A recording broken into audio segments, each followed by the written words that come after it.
Sports Podcast. I said, welcome to the Dirty Sports Podcast with Andy Ruther and Joe Prano. Welcome to the Dirty Sports Podcast. Welcome to the Dirty Sports Podcast. I'm your host, Andy Ruther, coming to you live from Cincinnati, Ohio, with my co-host from Port Hueneme, California, Joey No Chill Prano. Hello, Andy. Good morning. Morning. Looks like you did your hair today, fam. I got a haircut. Look at that. So it's didn't do it, but less to do. Now it just kind of sits how it should be. It's getting a little shaggy. But I went and saw Barber Cop Dave, and I was like, I think I'm gonna grow it out. So trim it up, but also trim it up like it's gonna go. Yeah. It looks like you got less gray in there today. Or is it did you dye in my hair or in my mustache? Your my hair. hair? No, same amount of gray. Same gray. I'm on your team at this point. Not that I ever wasn't, but like as far as the dyeing, the hair, the beard. To me, the dyeing It's and just- the Botox, like I don't want to say Botox, but like the face, it's like the same thing. Dyeing your hair for men is like the facelift for woman. Like you're always gonna look better if you just kind of let it go. Unless the truth is, unless you have like, no joke, hundreds of millions of dollars and can get like elite. Yeah. Unless you have the hair dye, like true, like even the hair dye. Unless you get your hair dyed by somebody who's like Charlotte and I were talking about it the other day. Like Laz doesn't have a stitch of gray hair, and I was like, it's like 50. Now I was like, he's never done anything of that would have ever stressed him out. He's probably never had 1 second of stress. So that I was like, there is a possibility. I was like, or he just like has an elite hair guy. And that's where you got to be. You got to be, if you're questioning it, maybe. But if somebody's like, that guy dyes his hair, it's immediately bad. Well, the problem is, like, I noticed my neighbor the other day, and he's like me with the gray and the beard. Bless you. Thanks. And then he didn't. Right? You know what I'm saying? Like, then I was talking to him there, and then I couldn't stop looking at it. Yeah, exactly. His beard, and I'm thinking, like, dude, you're on my level of gray. And now you're not. And now you're not. And now I can't stop looking at your beard. And I'm just thinking of, like, Steven Seagal. Yeah. Basically, the only way to do it is if you do it like if you start doing it before you actually get gray, so that there's never a thing, or like when you just start. That's true. Because then you can like mask it the whole time. But the same thing goes with like the hair transplant thing. Like if you're starting to go bald and you are like, I'm not going a little bit bald. Like we're not going to, then maybe no one will ever notice. But you can't be Jeremy Piven, who was fully ass bald in 1997 and now has a full head of hair in 2025, or LeBron. Yeah. You're like, what are we doing? I wonder how much gray Tom Brady really has. Yeah. Like you see him on Fox calling the games or in the studio. I'd love to see like an AI model of Tom Brady had he not had any of the shit done, had he not had like the fat buckle taken out of his mouth and like all the things, like just like what would Tom Brady's draft photo have turned out to be if he didn't have hundreds of millions of dollars like put toward him looking a certain way. Dude, have you seen Kris Jenner now? Yeah, it's great. But again, she's a billionaire. Like, yeah. I mean, she looks like she's 30. I know. I can't get over it. Yeah. Yeah, but you're right. Billions of dollars. And even that, it's so good that it's not like you're fooling anybody. The thing is, if you're not fooling people, then what does it matter? You know what I mean? Yeah. I wonder if she did stuff to her lady parts too. Yeah. She's 69. Just pulled them back. Well, I'm just saying, like, if you're gonna get your face done, like, are you going down there? Are you getting that adjusted? I guess you look 30 down there. I'm assuming probably. Just like while you're in there. It's like when I take my car in for service. I'm like, I don't want to know. Just charge me for everything. Just do the whole shebang. Yeah, while you're in there. While you're in there, just do it all. Don't break it down for me. Just present me a bill at the end. I don't even want to know. Give me a little labia lift. Yeah. Get my undercarriage. Oh, I got a new vagina. You know, you go to pee, you're like, oh, whoa, wow. look at that. Whoa. Whoa, looking nice down there. Or as my 2-year-old calls it, coochie. Coochie? That's what mommy taught her. So it's coochie. Mommy went coochie? I know. Bold move. Bold move. About died the other day when my sister-in-law came over. About died. About died when she came over last Monday so we could do Dirty Sports. And for the show, she says to my sister-in-law, she goes, Daddy has a penis and mommy has a coochie. Jesus. And why are we going medical terms for the male I know. and coochie for the female? I don't know. What's the male equivalent of coochie, by the way? That's how you know coochie was a reckless play, because I feel like if she had been like, Dad has a schlong and Mom's got a coochie, like, right? Like, I love that she decided to go. She didn't go like hoo-ha or like fanny. She went like 90s rap term. I got that good coochie. That's what I'm saying. Like, coochie. Daddy got that schlong. Mommy got that coochie. That's the only thing. You can't go dick. You can't go cock. Yeah. You go like a wee. Yeah. PP. But coochie. The old cooch. And then I got major. I got major issues with this one too. Is she refers now that she's starting to get into some underwear? I was like, you know, not panties. No. Panties is like a sexual connotation. I said, Yeah. it's not. Why not It's just not undies? Yeah, that's what I said. But like, I mean, just go just go Mexican at that point. Just go chonies. Yeah, like, what are we doing here? Don't tell her to put on big girl panties. Panties? What are we doing here? I'm trying to keep her off the pole. I know. What is you seen the Chris Rock? What's your baby mama do? She's going full baby mama. Apparently, she used to like 2 Live Crew. You got to make her a wife, dude, so she can start talking like a wife. Right now, she's talking like a baby mama. Put panties on your coochie. I mean, seriously, what is this, a 2 Live Crew video? Like, what are we doing? I'm just saying, the kind of girls who put panties on their coochie at 3, those are the ones that end up hoof and mouth disease. I agree. I mean, seriously. She's back at school though, so we're doing this. We are kid free at the moment. No more hand hoove mouth. I think that's what my mom used to call it. Yeah. The hoove mouth. Interesting weekend of football. Oh yeah, you can say that again. We had interesting weekend of football. We had baseball, which I saw a lot of people questioning, and I wanted to mention this on the show because I agree, and you probably will too. Again, just a huge swing and miss by MLB.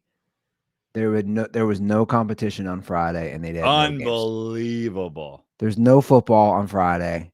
No, they could take center stage, and they had the whole league take the day off in postseason. Well, it's because now with the extended thing, they go right to, season ends on Sunday, and you go one day off, Monday, Tuesday, Wednesday series. Then you go one day off, and it's like, yeah, or I guess it was Tuesday, Wednesday, Thursday series, one day off, Saturday, and it's like, absolutely, just what you got. That's got to be more thoughtful. I just don't know how you can miss that. Yeah, because on Saturday you're going to have to compete with all the college football fans. Yeah. And then Sunday, NFL. Are you fully erect from the Yankees beatdowns so far? I have a Blue Jays hat. I forgot last minute. I sat down in the chair here with you and I was like, fuck, I forgot my Blue Jays hat. Listen, am I fully erect? No, I don't give a shit that much. Obviously I'm like rooting against them, but it's just nice. It's nice when it's not close.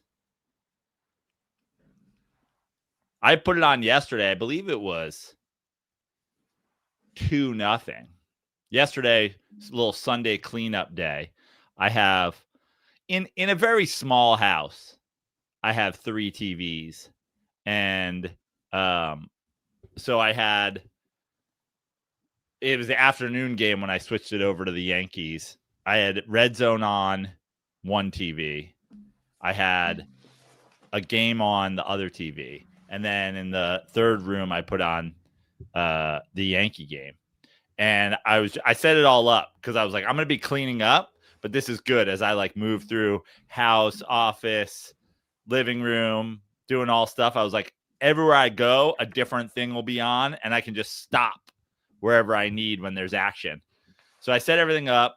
I walk into the living room and Yankees are down 2-0. Within 30 seconds of standing there, they're down 5-0. I walk away for 2 minutes. By the time I come back, I'm watching the ball go out. They're down 9-0. It was like a touchdown was scored. It was like from 2 to 9 in a matter of 3 minutes. I was like, how'd they even load the bases that fast? Wasn't it down 11 at some point? Yeah. Oh yeah. But it went from 2 to 9 in an inning. Maybe even went to 11 in that inning. But once it got 9, it was 9-0 at that point. I was like, well, this was fun. I always enjoy seeing the Blue Jays in the postseason. Yeah. Brings back memories of those back-to-back squads. Yeah. Right. Just, I don't know. It's like, I like Vlad. I like Springer. I like Toronto as a city. And I like them all more than the Yankees. So, yeah, it was great. It's also great watching like the Yankee fan crash out.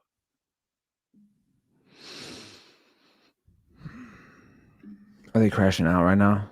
Yeah. I mean,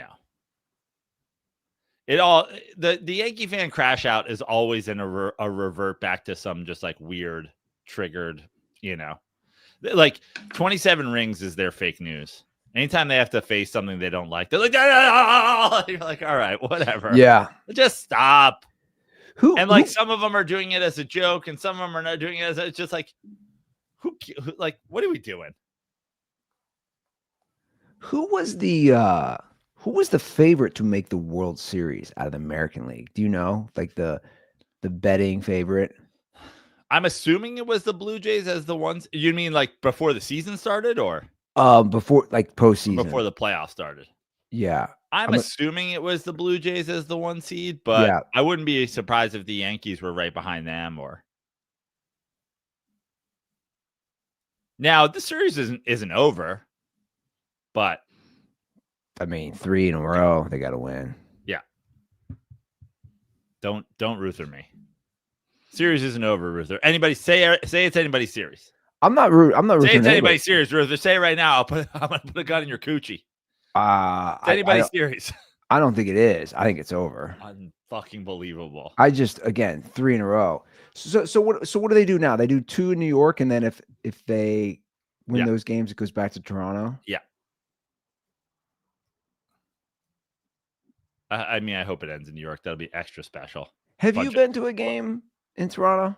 Yeah. No, I've not been to a game in Toronto. I've been to the Sky Dome, but I've never been to a game. Never been to a baseball game. I actually saw U2 there in like 1998. How many U2 shows have you seen? A lot. Which is amazing. So I had only seen one U2 show prior to 1997. I saw U2 on the Zoo TV tour. I guess that would have been like 92 or 93 or something like that. And that was it. Pretty casual fan. And then one of my best friends, Dr. Pete, he's a psycho U2 fan. And he was like, bro, I know you like him, but I don't think you know really what you're, and really got me in them. And then I went to a concert with him that summer. We ended up going to, like, on the Pop Mart tour alone, we probably went to 12 or 15 shows together, like DC, Philly. We went up in Foxborough. We went to Toronto. We went to a bunch in New York. It's good. It's good times. You're like a UT. You're like a U2 like fanboy. I mean, I was certainly the Gilligan to. You're like a Swiftie, but for U2. I'm certainly like the way it started was I was just the Gilligan to a U2 fanboy skipper. You know, he was just like, somebody's got to be my first mate. May as well be you. I was like, all right, I'm in. Fuck it. And then I obviously became like quite a fan myself, but nowhere near his level. He's a fan. He'll like, through the years, he'll be like, oh, bro, I was on the, The Wire, which was like U2's original like forum thread thing. This is like pre-Reddit. It's like, The Wire says they're coming. The Wire says they're playing a secret show in New York on St. Patty's Day. And then we're like finding ourselves in like clubs in New York City on St. Patrick's Day, hoping U2 shows up and shit like that. Do you think, back to Toronto, who do you think they want to play past the Yankees? I'm assuming they want to play Detroit. It just feels like it's travel's easier. Toronto to Detroit's pretty easy. Weather wouldn't change a whole lot. Not that it would with them and Seattle both being in domes, but I imagine they'd probably rather play Detroit.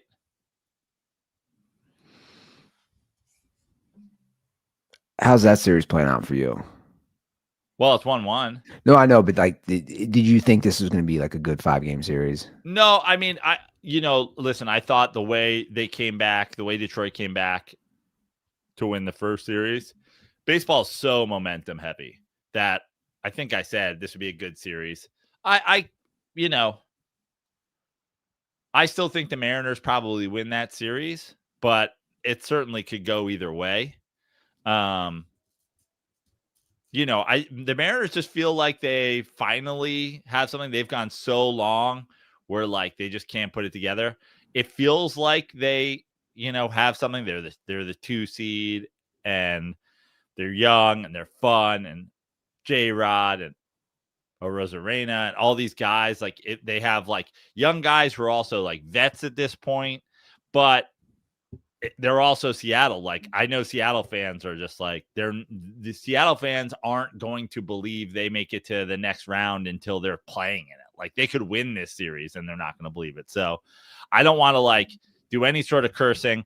I like most of the Seattle fans I know generally, especially now that all of them have come around to fixing their life on the Russ thing.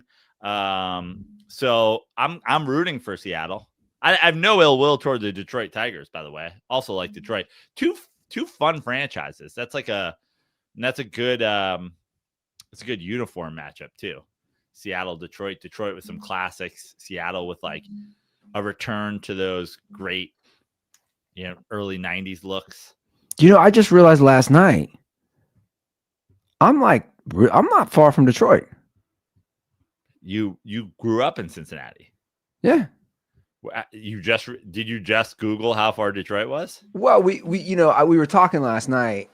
You probably didn't watch any of it, but there were so many Lions fans at the Bengals game on TV, like to where they're talking about it.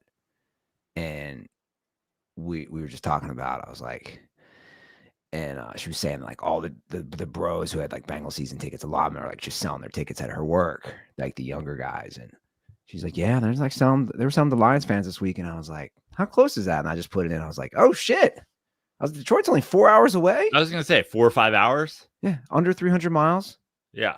It's about the same distance to Pittsburgh or Cleveland. And I was like, I was like, you want to go on a road trip? Go see a crack house? It's the Rust Belt, right? Like Pittsburgh, Cleveland, Detroit. I never understood the Rust Belt thing, to be honest. Well, so when you had all of that the industrial age of America, a ton of it was on those Northeast rivers. You know, you got a lot of river power and river cooling. Yeah. So a lot of stuff happening in the Northeast, and you're getting a lot of the industrial stuff. And then we export all of our industry to another part of the world, and suddenly these huge industrial areas just turn to rust.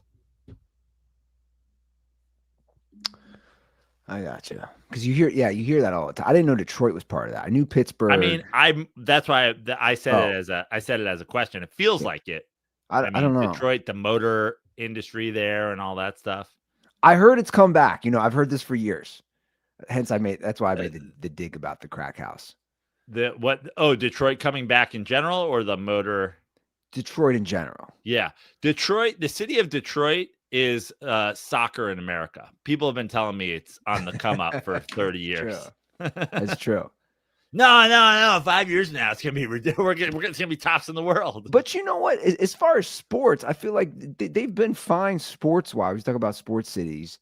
The Lions dumpster fire until recently, but like the Red Wings were good. Pistons had some runs, obviously in the 80s. Then with those defensive teams, the one that won the title against the Lakers, and I believe made another finals against the Spurs. And the Tigers, that's what I was getting at. I feel like they've had a lot of fairly good teams the last 20 years. Yeah. In and out of like real contention.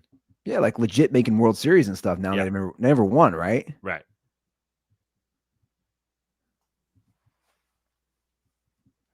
That old ballpark. Remember that old ballpark they had? The roof.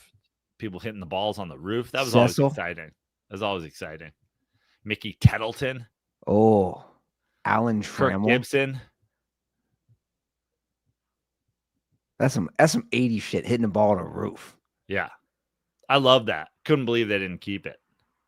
Like in some form, you redo a ballpark. Like I believe, I might be wrong, but and now this is gone, but when they built the ballpark at Arlington in Texas, they were trying to like do a nod to all those older ballparks. I believe there was a small portion of the ballpark at Arlington where you could hit the ball on the roof, a la, I think was at the Detroit Memorial Stadium or something like that.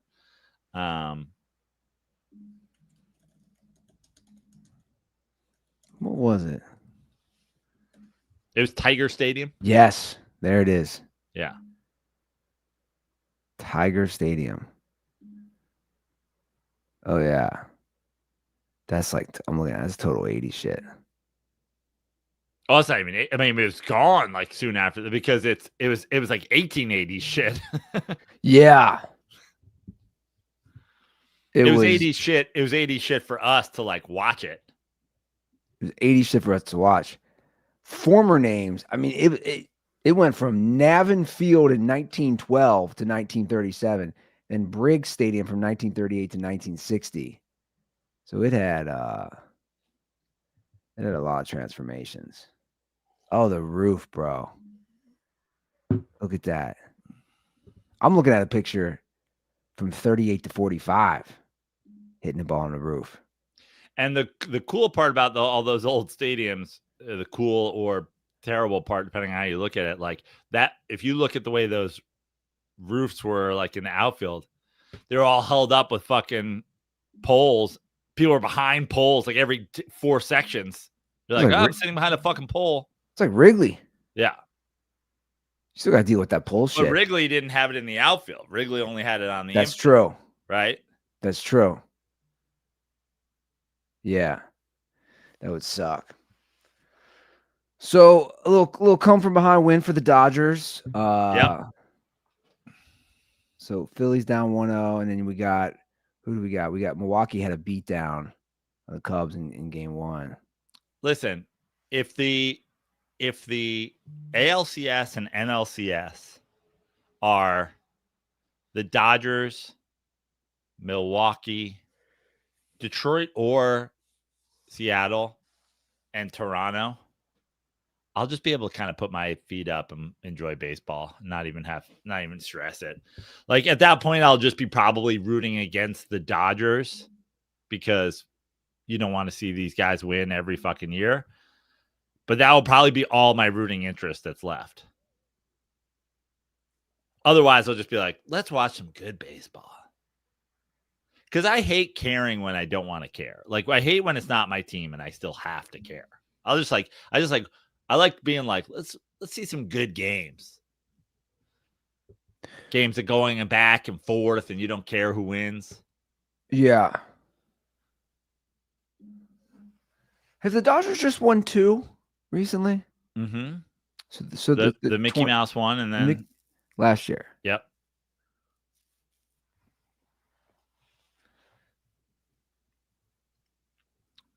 So they really have. So how many have they been to? They lost to what? The Astros, the Red Sox, the So Astros again. So they've been to at least 4 in like the last 10 years.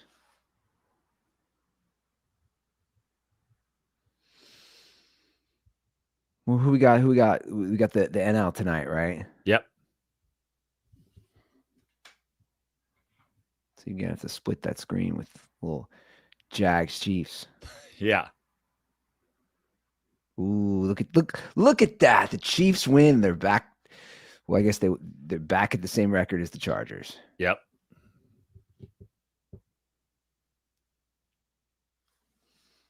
I took them to cover. We'll see. 4.5. 4.5. We'll see tonight. It's been a tough year to pick, I think. I don't know how we did, but I scrambled to make money this weekend. I luckily did. I of course forgot to put my shit in the Substack because whatever. But I scrambled to make money. The Giants killed me. Arizona killed me. But the Bucks fucking delivered for me on some money line bets. The I should say your Bengals did what I thought the Bengals were going to do. Washington covering. Didn't see the Washington winning, but Washington covering was nice. And New England covering. Didn't see them winning either, but covering was nice. So, but a couple of parlays murdered by my Giants. A couple of parlays murdered by Arizona. Well, you can't turn the ball over. That was the Giants. I have a Brian Daboll take, and it's one of the hardest things I've ever had to say. This isn't this grand take, but like I liked Daboll. I really liked Daboll at first. Then I liked Daboll. Then it got frustrating with Daboll. And the thing with Daboll and his teams and his offenses is they have these glimpses. And then they have the turnovers. I mean, when you have turnover issues and you have penalty issues, it's kind of all on your coach. Yeah. Like that's a head coach problem. But my Daboll take is, and this pains me to say it, he's giving me Doug Peterson vibes at this point, which is Doug Peterson was this guy that Eagles fans loved, Jacksonville fans loved. Then they get frustrated with him. But like stepping back from that, if you were not inside of that bubble, I always thought Doug Peterson was a clown.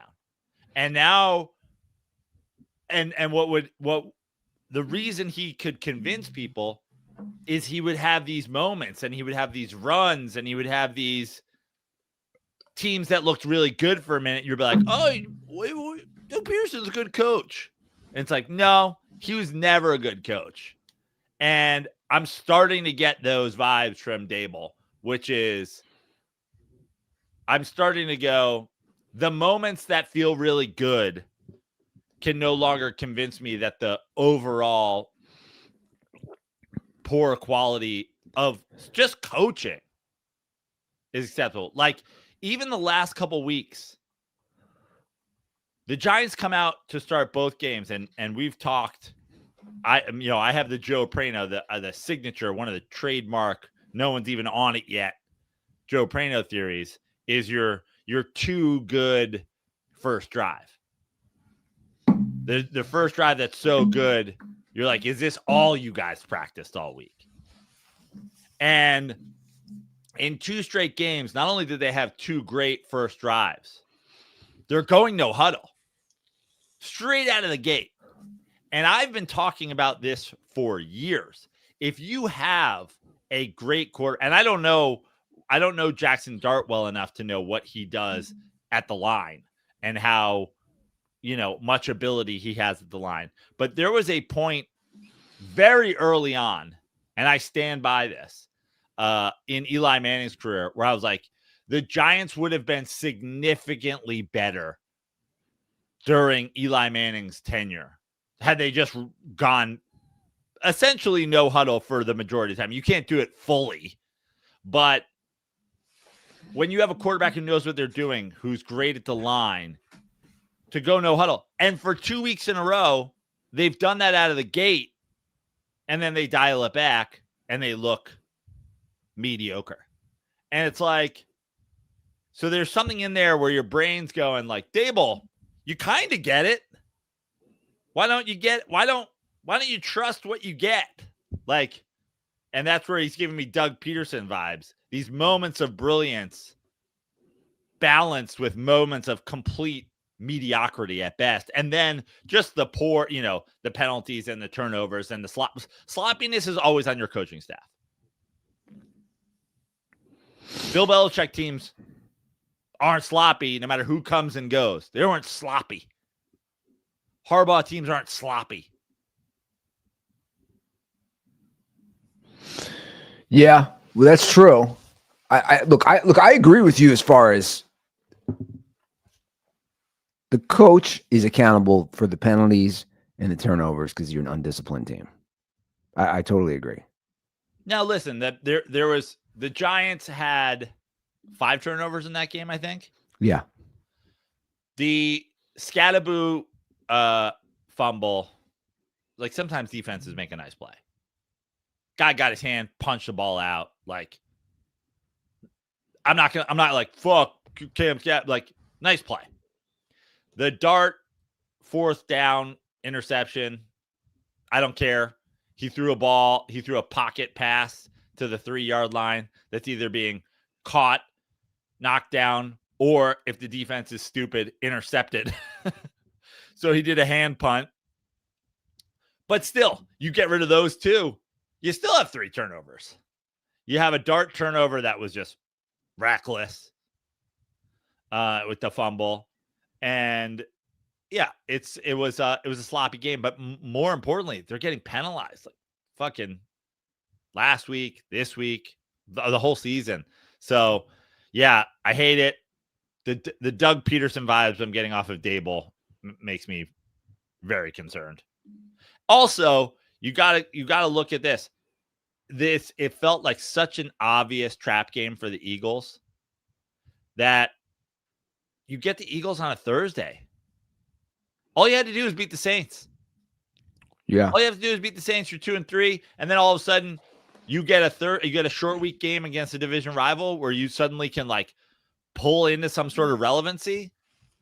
I don't think the Giants were looking past it because they're not good enough to look past it, but you just can't lose that game. Well, you gave Rattler his first W. Congrats. Yeah. And the epitome of the Doug Peterson vibes is throughout the game. I forget who was calling it, but throughout the game, the announcers were saying, Giants are dominating this football game. Giants are dominating this football game, and they're still down. That no coach in NFL history has had Jags, Eagles are dominating this football game and somehow losing more than Doug Peterson. That's Doug Peterson's signature moves. Jags are dominating this game and somehow down 27, Bill. Yeah. Well, again, I mean, look, it's not like if they won, I guess then they're 2-3 heading into the Eagles, but they would have obviously been there. I'm sure they're touchdown underdogs against the Eagles. Yeah, but I'm saying you got them on the short week. You have an opportunity there to be coming in with momentum and good vibes in a situation where if it was a boxing match, the champ is leaving his chin unguarded, not by any fault of his own, but because that's just what happens on a Thursday. On a Thursday, you just get a chance. You just get a better chance. True. A. Millie left a call. Okay. After watching the game. A. Millie jinxed me. Did he mention this in his call? No. What's going on, fellas? It's your boy, Millie, calling in morning after the Saints-Giants game. Just want to give you guys a general consensus of what the Saints fans are saying right now, and also just how funny NFL fans are in general. I'm seeing everybody going, is this the start of a win streak right here? Like, have the Saints done something? As if the Giants didn't turn the ball over 5 times. So it's hilarious. You guys talk about it all the time. Like, worst team in the league wins one game. Man, I think we're going to go on a win streak now. Just want to give you guys an update on that. It's hilarious. It goes around the league, but yeah, just thought it was funny. Just wanted to call in and share that with you guys, man, and stay dirty. What's going on, fellas? I was saying this before the show. It's like the reactionary shit is just it's unbearable for me at this point. When there's 17 games and then obviously a postseason, it's just like, again, it's like you see anybody questioning like the Bills. I'm like, there's the division game. They lose a tough Sunday night division game against we talk about discipline, a well-disciplined Mike Vrabel team. Or even like the Eagles. Like, I know the Eagles offense has just sputtered in the second halves the last 2 weeks, or I don't know how much this year. But like, I'm not like, let me put it this way. I'm not like, oh, the Eagles, like there's trouble. I'm just like, okay, maybe run the ball more. Yes, Saquon. Well, this is, like let's okay. We'll cover a couple things here. We'll talk about the reactionary NFL fans into the Eagles situation. Yeah, dude, we've been talking about it. For the Titans fucking suck. They won on fluke plays. Yeah. Literally fluke plays that like I would love to know the combo. It's probably never happened in the history of the NFL. I mean, look at this. Look at this. Also at this, and this is coming from a guy who lost his suicide bet on this. Was he in? I didn't watch I guess he's out. It's close. It's almost in though. Like, just because you start giving up a ball doesn't mean it's not in your possession. Also, I've never seen this for a touchdown. This is insane. This guy kicking it twice. One guy kicked it twice. You're like, did you have money on the game, bro? I don't understand. I don't understand the rules on that. It's confusing to me. So you intercept it and it's a touchdown now, but so the offense can't advance a fumble, but the offense didn't advance the fumble. The defense advanced the fumble for them by kicking it twice into their own end zone. I mean, I feel like I shamed my whole family telling her to pick Arizona, especially when I was like, it's either Colts or Cardinals. I feel like I shamed you into shaming your family. You did. I'll be honest. But listen, because you were like, God, dude, the Titans are terrible. Here's my thing too. This is the worst part about this is there's a small Joe that lives inside me. There's a smaller no chill that lives inside my head that was screaming at me like, I fucking told you that the fucking Cardinals suck. I told you the whole fucking year the Cardinals suck. All you ever do is say the fucking Cardinals suck. Why the fuck would you take the Cardinals? I have been saying the whole time. I didn't believe the fucking preseason hype, the offseason hype. I literally laughed in the faces of people who were like, "I think the Cardinals win the NFC West." I was like, "You're fucking stupid." And then I was just like, well, if they're going to beat anybody, they're going to beat the fucking Titans at home.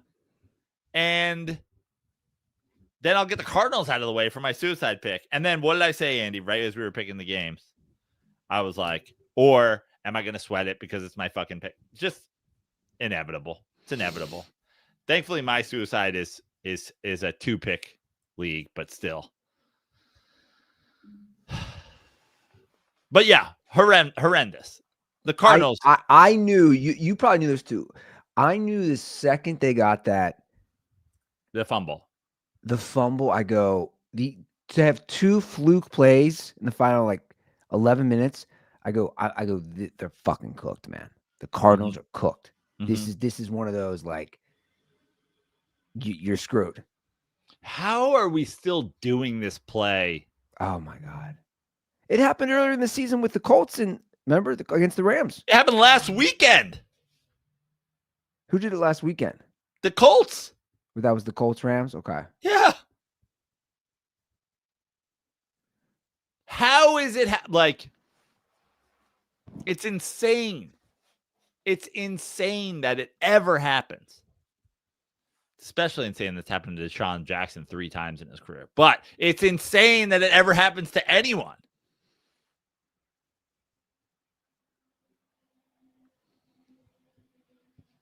Is it just like showing off? But I don't get that. Like what is explain to me like the showboating is dropping the ball as early as you can in the end zone like a flex? I remember the good old days where the boys would just get in there, take a knee, and then think, Jesus Christ, that they made it to the end zone. Or spike it, or do a flip into the end zone. Do something. Yeah. Like do something. Yeah, that's embarrassing. It's amazing for all the years of like the Joe Buck, like the Randy Moss thing, like it was the most offensive thing that ever happened to him, or fucking the way these announcers. What's so funny about like the announcer thing? This should draw so much more anger than Terrell Owens with pom poms. But Terrell Owens with pom poms is 48 consecutive hours of like NFL celebrations gone too far.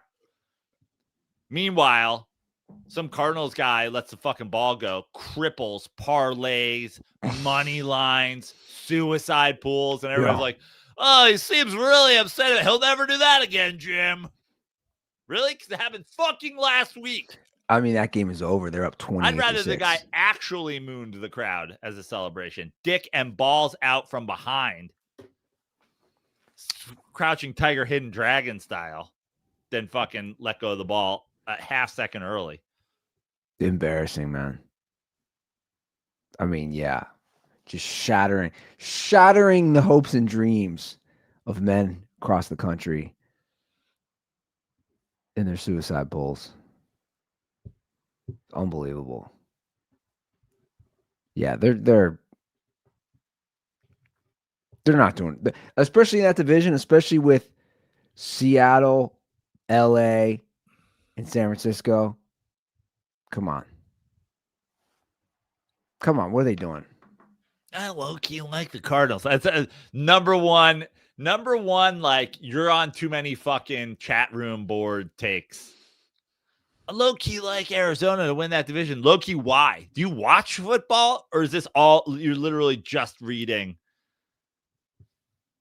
fucking Reddit, the hot picks? I swear to God, some people just do the hot takes, and then for some reason the hot takes catch extra fire, and people are like, "Yeah, I'm gonna repeat that. I think the Cardinals are fuck you." No, the Reddit takes are the worst. The fucking dude, the Rams consistently good. The Niners consistently good. The Seahawks pretty fucking consistently good, and you're coming with like, I low key like the Cardinals' chances of winning the NFC West. Why? They've never done anything. Remember the year they started like 6-0 or whatever and lost in the first round of the fucking playoffs? He talked about it on his call. Hey, Millie, it's just the fan takes are so bad. Oh, reactionary fan takes are one thing. Creating fantasies out of nowhere that the Cardinals are going to suddenly beat 3 consistently good franchises to win the NFC West in the offseason because you just have no idea what the fuck you're talking about is insane. Bro. Let's talk about my the local fantasy here. Oh, the obviously the offense sucks. The defense is much improved. The defense, and they're not being put in good spots. Which, by the way, they're not when your quarterback throws 3 interceptions a game. Oh, but the defense is improved. The defense is improved. I had to look it up this morning. I'm like, who is starting this narrative? Bengals defense this year after 5 games. Points per game, 30th out of 32. Yards per game, 30th out of 32. Passing yards per game, 29th out of 32. Rushing yards, 24th out of 32. Who are these people? They're not. They're a bottom 3 defense. Well, I get it. Your quarterback is not putting you in good positions, but like these narratives that these fan bases make up, they fucking suck, dude. The whole team sucks, for the record. But it's like the Saints aren't going on a run. You don't want the Saints to go on a run. Who's ever starting that narrative down there? Yeah. The Titans fucking suck. Dude, even that, look, it was a nice pass. The Cam Ward pass was nice. Oh, he's like you're gonna throw a pass it's one pass. And Cam Ward might be nice, but I can tell you one thing: their coach sucks. Their franchise sucks. So Cam Ward might be nice in 5 years when they fucking put some shit around him. You know who I want to talk about? Not getting enough respect. Baker motherfucking Mayfield. I have a whole Baker Mayfield thing I want to do with you, but let's just talk about him first, and then we'll go back, and then we got to get back to the Eagles, which I have thoughts on as well. Okay, but Baker. I looked it up yesterday after they won. And I'm sure it might have changed today. I was like, yo, can we put him? And this is even before the Bills game. And obviously Josh Allen didn't have a good game last night. Every guy's going to have a bad week. But I'm saying Lamar Jackson's hurt. So we kind of have like an open, we all know how the Chiefs started. The Bills obviously have started good. Again, one bad game last night. But Ruth is starting the Baker Mayfield MVP campaign. No, right now. what I'm saying is put him in the conversation. Well, how could he not be in the conversation? He has, there's no way. I know Matthew Stafford's leading the league in passing yards, and Dak's probably up there. Baker can't be lower than 4th if he's not 3rd. He already has a couple of fourth quarter comebacks, 3 final drive comebacks. He's I don't know where he is in passing touchdowns. Well, why don't I just pull it up? You're correct. He is 4th in passing yards. So it goes Stafford, Dak, somebody. Danny Dimes. Danny Dimes. We also have to talk about Daniel Jones. After we do the Baker Mayfield MVP conversation, we can talk the Daniel Jones MVP conversation. Let's talk about this. Let's talk about this top 6. Let's talk about this top 6 in passing yards. This is wild. Matthew Stafford, Dak Prescott, Daniel Jones, Baker Mayfield, Drake May, and Sam Darnold. Mm-hmm. Now, if we want to go passing touchdowns, he's tied for 3rd, Baker. Yeah. And he's got to be in the convo because the convo in the NFL is always a quarterback with great stats on a team that's, at least wins their division and has, 11 wins or 12 wins or whatever it is. I've done a complete 180 on Baker Mayfield in his tenure as an NFL quarterback. I was like, oh, I don't like this guy. I think he's a bust. He's a showboat. Well, you were burned by Johnny Manziel. Yeah. And so you were like, and he was Manziel light. He was kind of, yeah. And so you were like, I'm not doing this again. I'm not doing this again. You went to a big powerhouse school. They're just producing players, blah, blah, blah. Well, he's also on the Browns. So it's like, yeah. You going to Cleveland. All right. So you ready for my Baker Mayfield discussion? I am, but I just want to say, starting with the commercials, we all know I was a big fan of those. He started to flip me, and I have been Team Baker the last couple of years. Okay.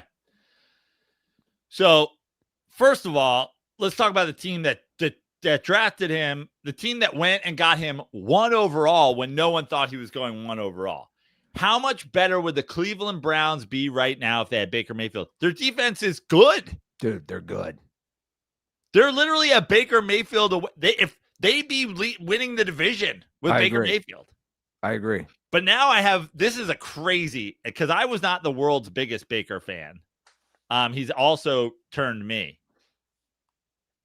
This conversation is, what team isn't improved by Baker? And I've got a list here that I'd like to.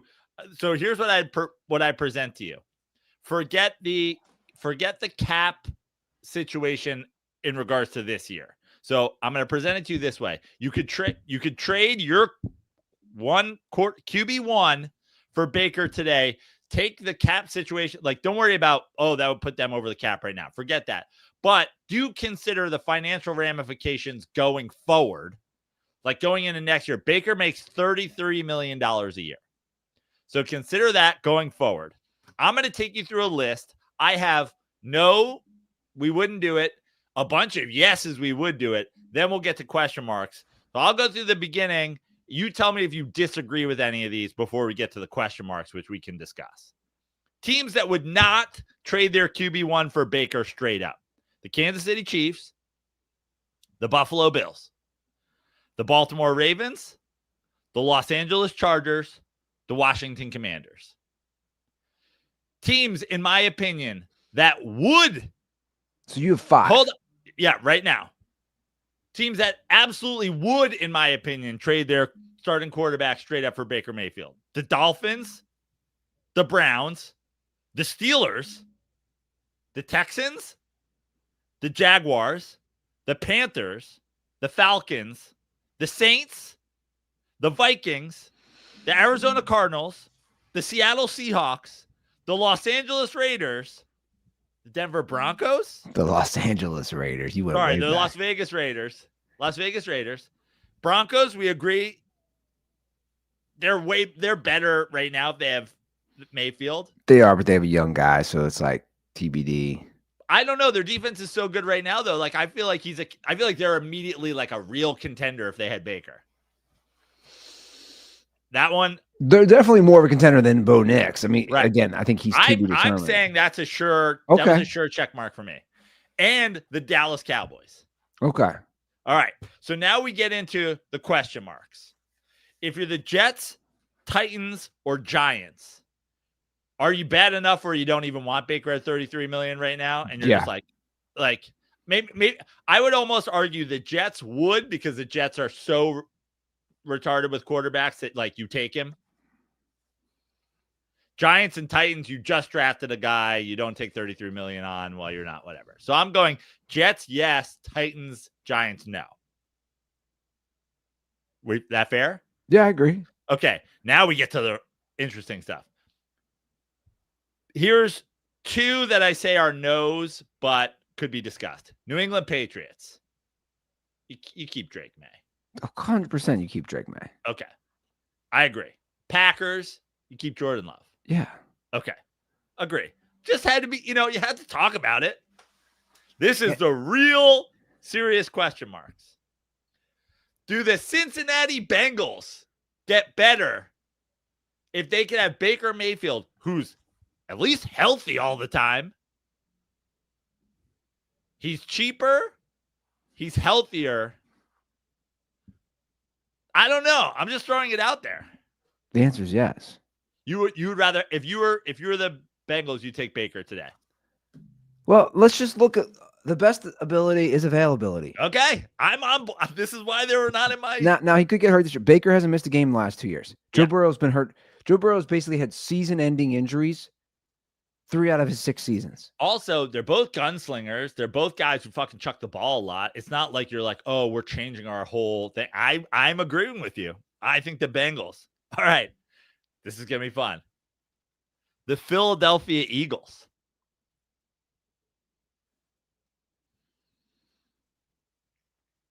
So here's where it gets interesting when you talk about the Philadelphia Eagles. He's a gunslinger, Baker. And they kind of don't want you to be. They don't even let Jalen Hurts throw the ball. They want a game manager who can make plays. I'll tell you what, though, AJ Brown would be a lot happier. He'd be happier, but AJ Brown, who is so upset with his status on the Eagles that he may or may not have played defense on the final Hail Mary and knocked the ball out of Devontae Smith's hands. Look, that's funny. I don't know. I'm sick of hearing about the AJ Brown thing because we heard about this last year. Dude, your offense is built on the running game. Sorry, running game and defense. You got Saquon Barkley. You got Mr. Tush Push. Like, that's what your offense is built on. Then don't re-sign the contract. I'm sorry. Like, I'm sick of hearing about it. I'm saying no for the Eagles. Again, I agree. I think their Tush Push falls apart. It's the only consistent offensive play they have. Baker Mayfield doesn't squat 600 pounds. But again, I don't think Baker fits into that offense. Right. I'm just saying it had to be discussed. It wasn't a sure. You can't look at how Baker Mayfield's playing football right now and how Jalen Hurts is playing football right now and say, we're not going to answer that phone call. Ironically, he's also always shredded the Bengals when he played for Cleveland. Yeah. The Detroit Lions. Well, here's what's interesting when you bring that up. Goff's making more money. Goff, we talk about the stats. Goff leads the NFL right now in touchdown passes. It's like Goff has great numbers. Goff's completing 75% of his passes.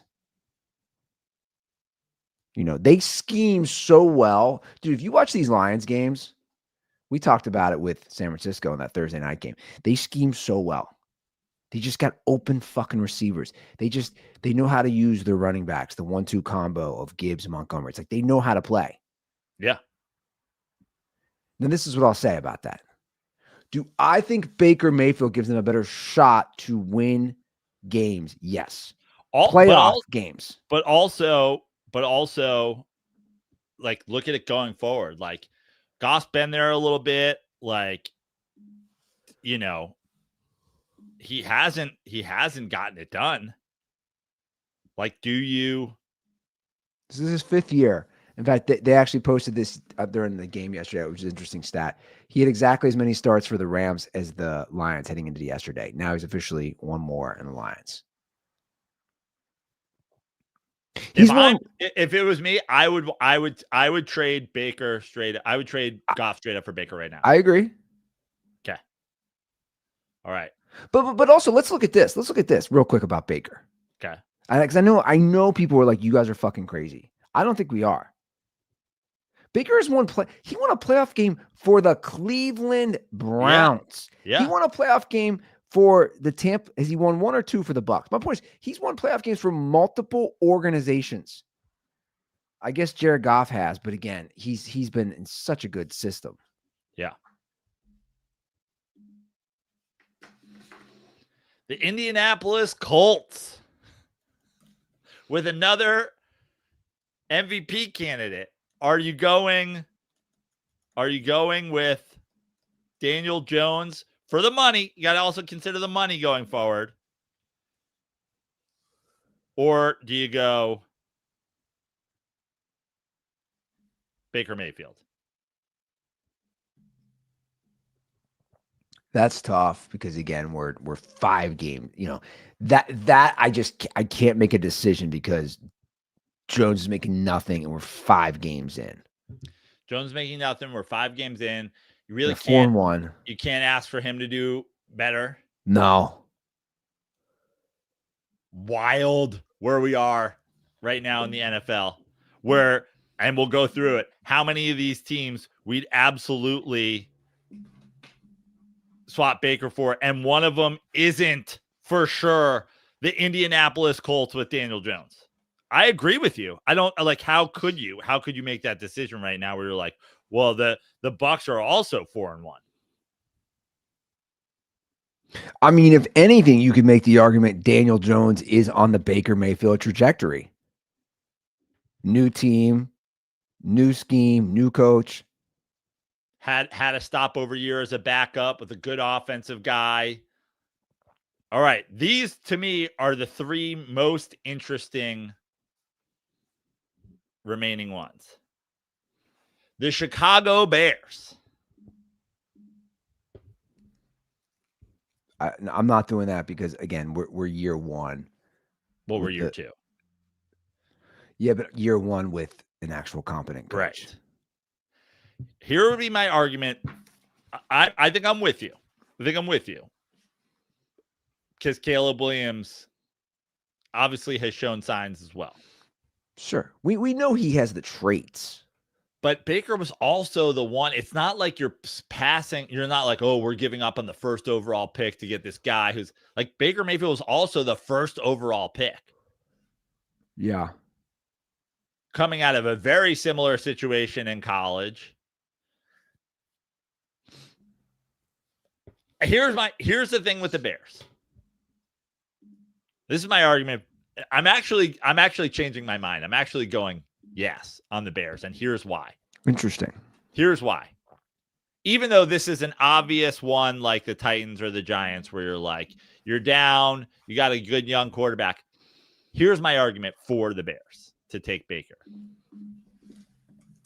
Historically, the Bears quarterbacks always turn out to be dog shit. So if you had to bet on Caleb Williams turning around the history of Bears quarterbacking or ending up another quarterback bust for the Bears, I would lean toward another quarterback bust for the Bears as opposed to Baker, who's now a proven commodity in the NFL.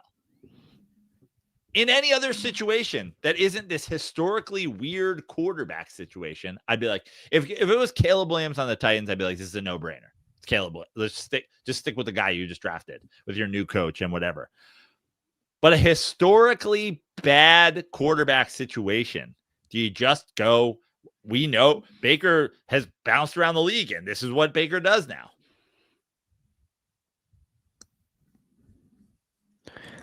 I know what you're saying. I'm still waiting. Okay. We're 4 games into the Ben Johnson, Caleb Williams era, and I'm not ready to do that if I'm the Bears yet. I understand though. All right. The Los Angeles Rams. Now, here's the conversation with this. How long is Stafford in the league? I think we would agree. We'd rather have Stafford right now. Right. Yeah, we'd agree. But what are you putting the Rams' chances at winning the Super Bowl this year? They have a 1 in 12, 1 in 15 chance to win the Super Bowl. So you maybe reduce the chances of the Rams winning the Super Bowl from 1 in 15. They're probably higher than 15-1 odds to win the Super Bowl right now, by the way. But like, let's say they're 15-1. That's where I'm ballparking it. Can't wait for you to tell me what it is. Close, plus 1,600. So, I'm good at this. So you go, you're 16. Close. Let's say you jump that up. Let's say you take Baker and you add it to that team. What do you think that jumps to? 20-1? Like, it's not jumping to 25-1. 20-1 right now would be the Indianapolis Colts and the Washington Commanders. Just as context. So, and we're the Bucks. The Bucks are 25-1. Okay. So let's even say you do that. I don't think you do because let's say you jump between 20 and 25. Let's say you jump to 22-1. Suddenly, you go from 16-1 to 22-1 to win the Super Bowl this year. But your Super Bowl window probably extends 5 more years all of a sudden. But also, the counterpoint is Super Bowls are hard to come by. Do you just take your chances of winning with Stafford and then you fucking piss off? But also McVay was the one that brought him in there to back up. That was the real. That was the lighter. That's how it all got ignited. Yeah. McVay was the lighter with that Baker match. I almost think you do it. I just looked, Baker's 30 years old. He's still Baker's 30. By the way, Jared Goff's 30. Here's what's interesting is you start looking at ages. I started looking at guys' ages. It's like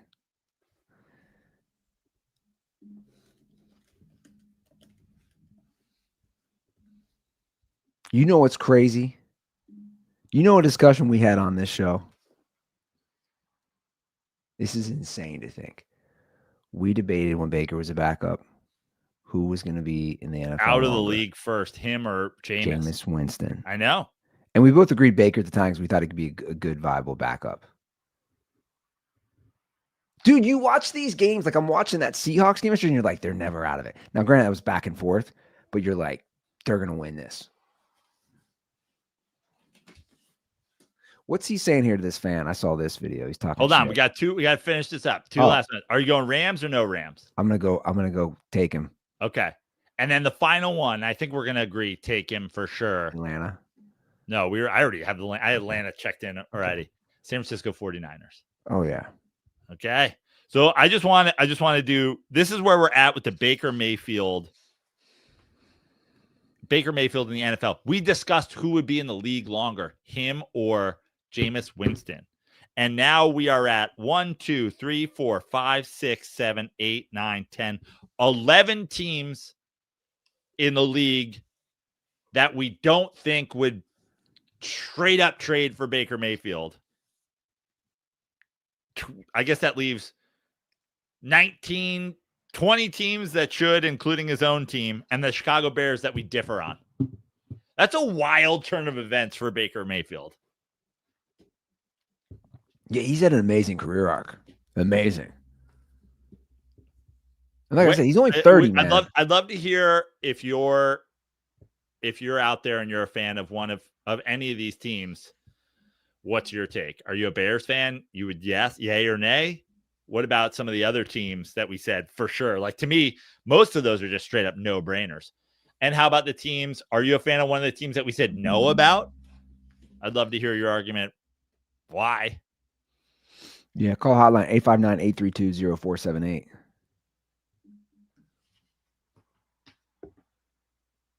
Baker versus everybody. I mean, look, he's getting, here's the thing. He's like getting better. Now, obviously, we have a long year to play out. But dude, Evans went down. He didn't retire. No. The new kid, what's his name? Azbuki or whatever. Whatever. Like a new guy that your baby mama uses as a euphemism for your daughter's vagina. Yeah, Abuki Waka. He's got a new lead receiver, the Coochie. Coochie man. Yeah. It's really, really impressive what he's doing. Now, to be fair, obviously the Bucs were a good situation for every single quarterback on planet Earth except Jameis. That's why Tom Brady went there when he did. But yeah, I'm just like, I cannot believe where I've gotten with Baker Mayfield to the point now where I'm discussing, is it an obvious 2/3 of the league that would happily take Baker over their quarterback, regardless of the situation, regardless of the money, regardless of whatever. And I think that we're there. It is crazy. Here's him talking shit to Seahawks fans. What is he saying here? Real fucking quiet at halftime. Real quiet at halftime. Yeah, get ready. Hold on. God damn it. Let's start it over. Real fucking quiet at halftime. Real quiet at halftime. Yeah, get ready. Why you letting him do it? You wish that only do it. Yeah, you look. You're the JV man. Real fucking pussy. He just called him a fucking pussy. 3 hours later. No, you still suck. You still suck. You still suck. Awesome. And listen, the other part of Baker Mayfield that we just, has been talked about at length as like a negative is like these days in the NFL, you got two routes. Is it like there's two routes to go? You could be Baker Mayfield or you could be Daniel Jones. Do not fence it. You better be swaggy as fuck, or you just better be a mute. Yeah, you better be swaggy or like full blown autistic. Yeah.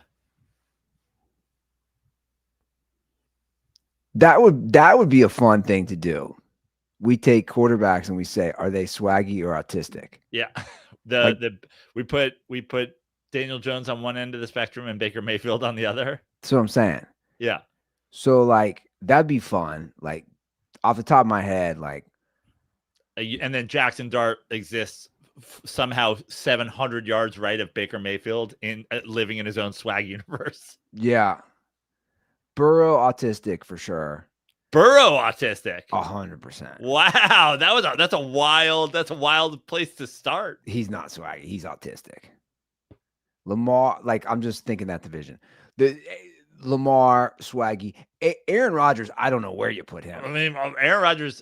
I think Aaron Rodgers exists in the Jackson Dart era of autism.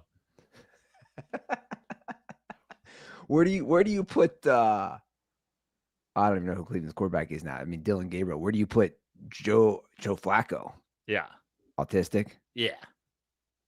I mean, he's not all the way to Daniel Jones, but he's. I don't know where you put Tua. Tua's not autistic. He's not swaggy. He's just brain mush. Honestly, I would argue that you immediately can't be on the swaggy side of the thing. No matter, even if you pretend to be swaggy, I don't think you can be a quarterback on the swaggy side of the spectrum if all you talk about is Jesus. Yeah, I agree. So why don't we do this? I'll set it up for next episode, and we'll plot them. We're going to either do swaggy or autistic, all 32 quarterbacks, swaggy or autistic. Maybe there's a way to infographic it too, where we can put plot points along the swaggy to autistic spectrum. Where do you put Mark Sanchez, former quarterback, doing crazy shit? Well, he better hope he's autistic because that maybe is a insanity plea. Insane. Although stabbing people is pretty swag. Stabbing people in the face is generally pretty swaggy. Dude. Sanchez attacked a 69-year-old truck driver who was parked at a hotel loading dock to collect used cooking oil. I haven't seen the footage. I don't know if it's out there. I'm sure TMZ will have it at some point. We've talked about this at length. It's a no-brainer if I'm his lawyer, if I'm his PR agent. I mean, obviously not a total failure because he was found innocent, but you got like immediately CTE, PTSD defense. I played for the Jets, man. Yeah. I'm dealing with a lot. You know, I see ghosts, voices in my head. I every second of my life, I feel like I'm running away from defensive linemen who are trying to kill me. And they're like, do you see defensive linemen? He's like, yeah. That would be my defense. Does the butt fumble come into the defense somehow? Yeah. Yeah. The PTSD of the way people treated him after the butt fumble. Everywhere I go, people call me butt fumble. Dude, this is insane what he did to this man. Yeah. I mean, he is a piece of shit, but I'm just saying this would be my defense. I mean, look at this guy. Yeah. That's fucking crazy. So he's drunk and he's in Indianapolis. He's supposed to call the Colts game yesterday, the Colts-Raiders game. Which, to be fair, I don't think they needed announcers the way that game went. No. And it is official. I will not pick the Raiders again this year. Well, I was doing a deep dive on an article about them. Apparently, everybody's like, "Oh, Pete Carroll." They go. Actually, Pete Carroll, he's like a slow turnaround guy. Yeah. They went through the Jets. They went through the Patriots. Even the Seahawks. They finished 7-9 his first year. They're like, USC was 6-6 his first year. They're like, also the Raiders. I don't know if you're turning that around right away. But yeah, I guess, I don't know. Sanchez attacked this guy and the guy pepper sprayed him and then he kept attacking him. He threw him against the wall. And then where did he get a knife? I think the guy had a knife. Okay. So he took he brandished a knife and then Sanchez got it on him as well. They Took still it were on stabbing him. each other. yeah. Mark Sanchez was also stabbed. Yeah, he was in the hospital for critical condition for a while. Now he's going to be charged with a felony. Here's, I definitely don't think that this is going to be as simple as like, whatever, but bro, like, what are you like, why are you even involved? Like, what are you doing? This is I got to say, this is some USC drunk entitled loser shit. This is Matt fucking, what's his name? What, I almost said Matt Castle, but not. What's the Leinert? This is some walking around Manhattan Beach in your flip flops, cursing fucking people out because you don't have enough room to park your Cybertruck shit. It's like, Mark Sanchez, how old are you at this point? 40? 38. You're 30. You're a 38-year-old former quarterback turned announcer. You're still just like getting hammered on what is essentially your only working days of the week. Yeah, Friday night. Just like, do you really? I assume he lives in LA. I assume he does too. You can't go to fucking Ponchos on Monday and get hammered. You got to get hammered on Friday when you land in Indianapolis. And this is coming from a guy who likes to get drunk. But like, you can't keep it under control to the point where you're not stabbing people. This is some USC entitled rich kid fucking idiocy. According to the affidavit, the confrontation escalated to the point where the truck driver believed he was in danger, sprayed Sanchez in the face with pepper spray, and Sanchez still kept advancing towards him, said he thought he was trying to kill me. And again, it's a 69-year-old man. The truck driver then pulled his knife, and with Sanchez still coming at him, said he struck Sanchez 2 or 3 times, according to the affidavit. The truck driver said he was thrown against the dumpster and onto the ground and believed he was in a life or death situation. The driver, and the question is, what the fuck are you engaging with this person for at all? That's what I can't figure out. It feels to me like the only reason that this guy, that there's 2 chances, there's 2 situations where he engages. One, he's just engaging because he's a drunk piece of shit.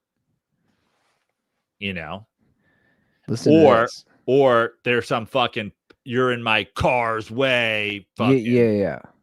He blacked out. Sanchez told a police officer that all he could remember was grabbing for a window, adding that he did not know who stabbed him or where it happened, according to the affidavit. Dude, you're just getting fucking completely blackout at 38 on you're right. a work trip. You're right. He flew in Friday. They're going to do production meetings on Saturday. And he's just going to go to those production meetings blackout hungover. Yeah. You Jeff Dye?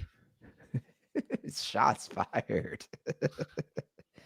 I mean, he doesn't even know. Like, I'm looking at the report. He doesn't.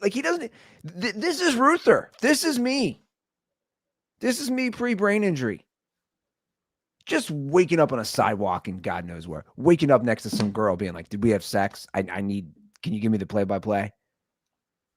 She's like, I maced you and then you stabbed me. And you're like, all right, that tracks. I mean, what is happening here?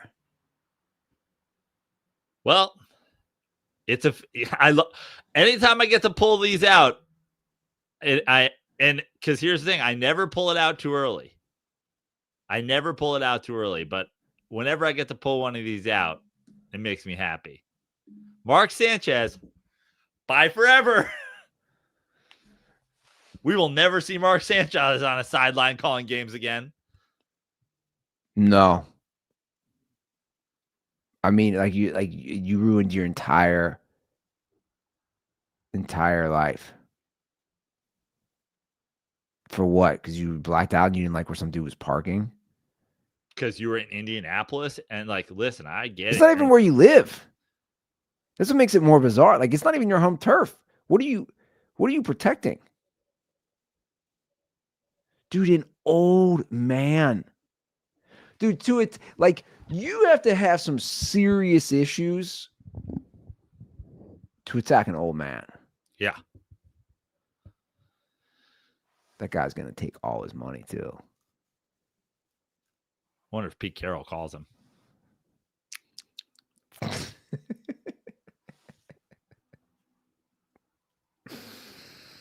Mark, this is your 9/11. And what I mean by that is you did it to yourself.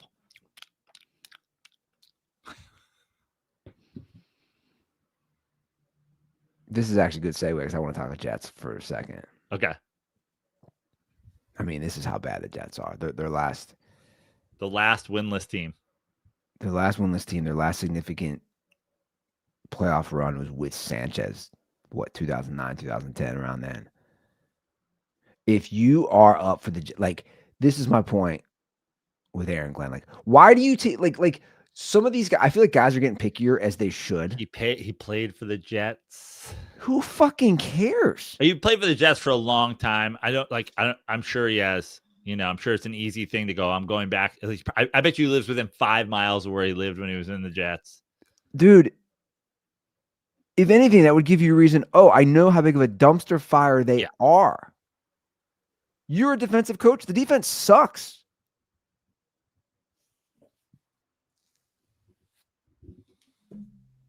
I just want to say. Why would you take that job? Like, I want to say one thing. And this is, I'm going to start it with a lot of compliments because I really do. I love Kyle Aronofsky. He at this point might be the longest standing active dirty sports fan. Like a lot of the early. Come on, Stanga. Yeah, but I haven't heard from Stanga lately. Like Well, I think some of those guys they're not really on social. Okay. Stanga still listens to every episode, you think? DJ Sizzle, those guys. Yeah.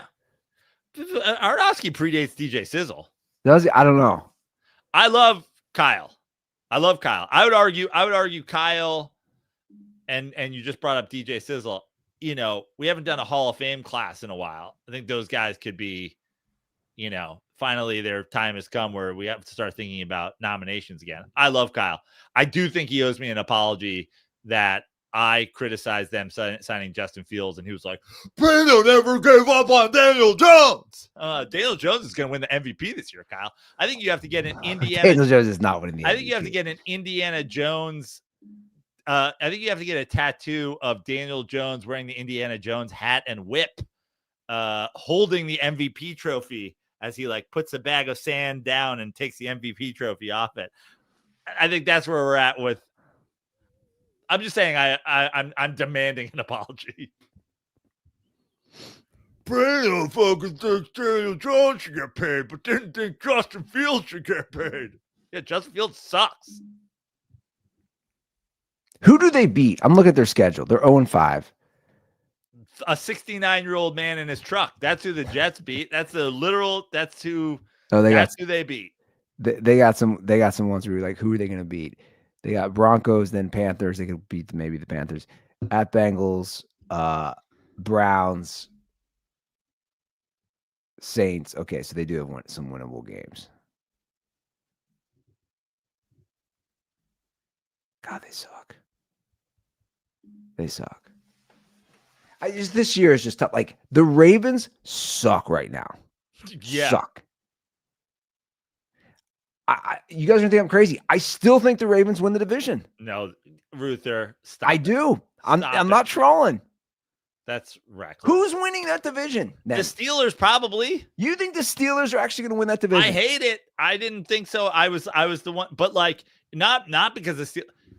Here's why by default. But here's why I think the Steelers win the division by default. We were like, yeah, they probably win 9 or 10 games. Yeah, but that probably isn't getting it done. But they'll be right there, but weirdly. But we all think that the Ravens are going to win 11 or 12. Do you realize what that means? How insane that is? If he's still healthy, that means Aaron Rodgers will be playing in a home playoff game if the Steelers win the division. Listen, look up the division odds right now. It's got to be the Steelers minus 130 or 140.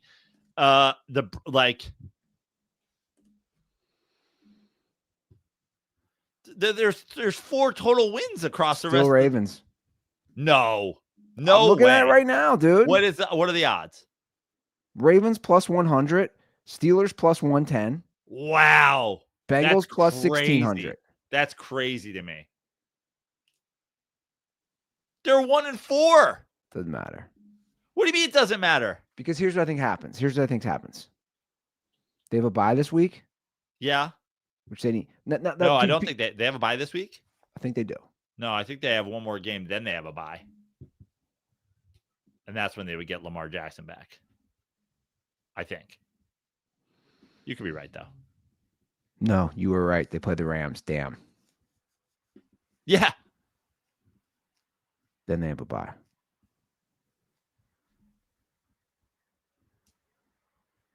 Okay, but after the bye. After the bye. After the bye when they're 1-5. Let's say they're 1-5. They get Lamar back. They get all these guys on defense back. I saw a stat. I think of their top 7 most paid players, 6 didn't play yesterday. Like it's next level injury stuff. I know we do next man up. It's next level. Okay, here's their schedule after the bye. Home against the Bears, at the Dolphins, at the Vikings, at the Browns, home against the Jets, home against the Bengals. 1, 2, 3, 4, 5, 6 games. Realistically, if they're healthy, they could win 5 of those 6. Okay. Or they just suck and they just lose a bunch. I don't know. I still think they win the division. Because Vegas agrees with you, but I'm just like, hey man, I'll take the Steelers had a bye this week, correct? Correct. So they're what? They're just sitting 3-1. They're 3-1. They haven't done their hard. I'm pulling up their schedule now. I'll take a 2.5 game fucking lead.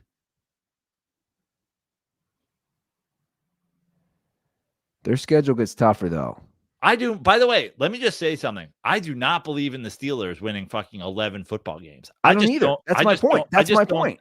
I just don't think that the Ravens rile off. I don't think the Ravens go 9-2 or whatever, 10 and whatever down the stretch.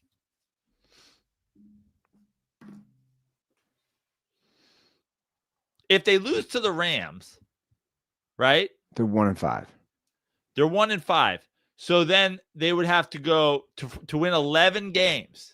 They have to only lose. They have to go 10-1 down the stretch. Yeah, I'm not saying they're going to do that.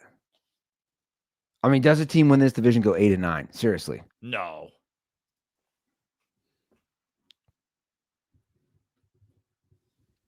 The Browns have 1 win. The Bengals have the Bengals suck, dude. Yeah, but let me ask you something right now.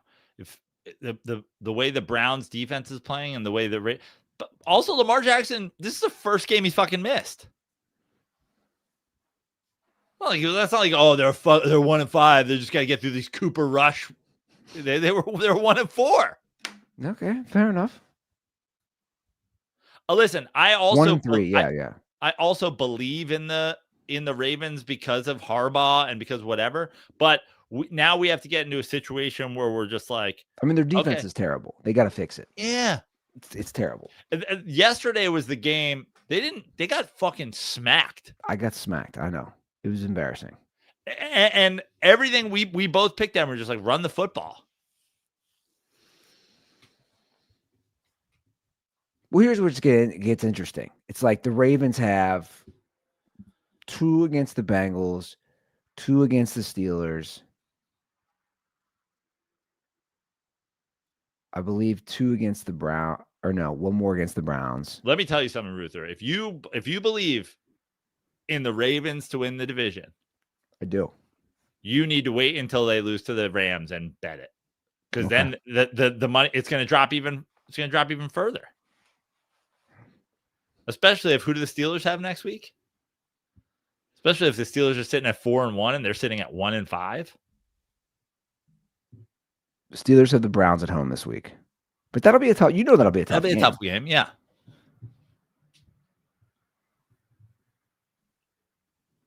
Then it gets tough for them, man. At the Bengals Thursday Night Football, that'll be tough. It doesn't matter how bad the Bengals are. home against the Packers, home against the Colts, at the Chargers. That's 4 straight games where you're like, I guess I'll be there. I don't know. I was like, Yoshi texted me. He's like, 10 more days. I said, have you watched the NFL? The Bengals suck. Oh, so Bengals, Steelers on Thursday? Next week. Yeah. I was like, the Bengals suck. Yoshi's like, do you not want to go to the game? I was like, Yoshi, you bought a plane ticket. We kind of have to. There's no, you don't get that chili box or whatever? That's the other guys now. It's not, Oh. No more. That's why they suck, right? Skyline curse. Speaking of, since I brought up the chili, and it's an easy jump to the, chili, conies, hot dogs. Did you see this is the single reason why the Eagles or the Phillies will not win the World Series. Did you see the 999 promotion? No. Oh my God. You got to pull it up. Pull it up right now. Put up Phillies 999 special. The challenge box? Yeah. You see this? I'm gonna pull it up right now.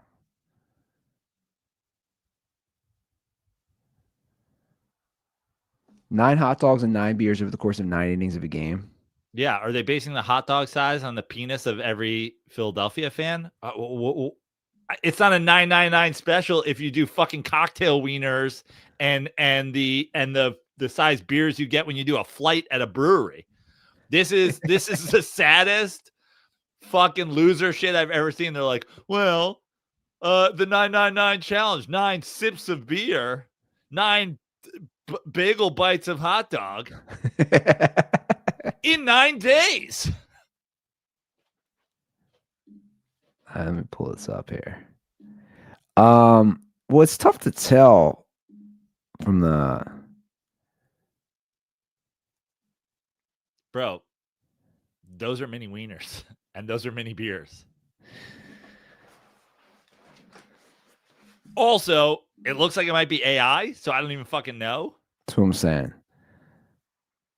But maybe just make a box and put fucking actual beers and shit in there. It's no nacho challenge, I'll tell you that much. Yeah. Fucking Majid he did that in 9 minutes. He's like, put that all on a helmet and cover it in cheese. I'll eat it with a fork. Why are you making mini dogs? By the way, I saw people online. I saw like Phillies fans online being like, what are you talking about? Those are full-size hot dogs. And that tells you a lot. That's a full-size hot dog. Sir, you're embarrassing yourself. I'm surprised they would actually do that. And I get it. Then you have like the like responsible drinking. But like, okay, the hot dogs can still be full size, you weirdos. Also, just stay out of it. You didn't have to do this. Yeah. I think they're going to be fine, by the way, the Eagles. So here's my thing on the Eagles. Saquon Barkley essentially carried them to a Super Bowl last year. Yeah, why aren't you giving the ball? Yeah. And then that's like, is he hurt? I assume he's not hurt. Because like you guys could win games. Like the Eagles are good enough where they could win games with a backup running back for a couple weeks. So is he hurt? And if he's not hurt, are you just getting too cute? Because it's fine. Like let's all just be honest here. You never win the Super Bowl if you don't get Saquon Barkley. He fucking carried them to a Super Bowl. The huge, especially in the playoffs, not throughout the year, but especially in the playoffs. Are you trying to prove that like you could have done it without him or something like that? But then you get into the situation where it's like, well, if they're not giving Saquon Barkley the ball enough and AJ Brown's not happy, well, yeah, it's because the only person that's happy is Dallas Goedert, who fucking catches a couple like rollout touchdowns a game because Jalen Hurts can't throw the ball downfield. I think they'll be fine though. Okay. But can we agree that if you're not giving Saquon Barkley the ball enough and getting those big plays from him, then your offense gets filed under sus? Yeah, no, I agree. I think they're going to start like I don't know why they're trying to feed AJ Brown the ball because he's bitching. Like you're a nice receiver, but you're built on the running game and defense. Give him the ball. That was the recipe for nice success. Defensive play by him on that Hail Mary to knock it out of Devontae Smith's hands.